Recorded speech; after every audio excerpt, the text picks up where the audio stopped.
Hi guys, good morning. Ayan guys, magluluto po ako ng paksiw na galunggong. Ayan guys, ang aking paksiw na galunggong.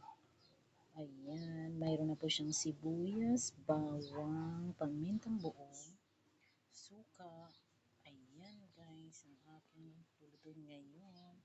Tsaka lalagyan ko po siya ng okra para mas masarap. Ito po yung okra. Ayan.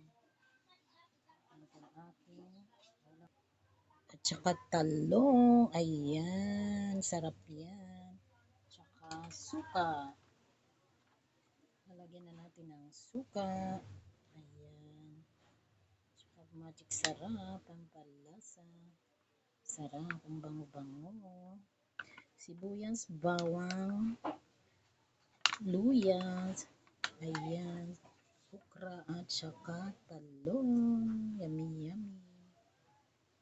Lutuin ko na ngayon, guys. Ayan, guys. Luto ng ating paksiw na galonggong. Nilagyan ko na po ng sili green. Tsaka red para masarap maanghang-anghang. Ayan.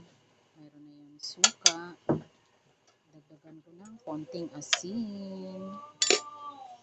Ayan. Nilagyan ko ng konting asin. Ayan. Sarap. Ang bango-bango ng paksiw.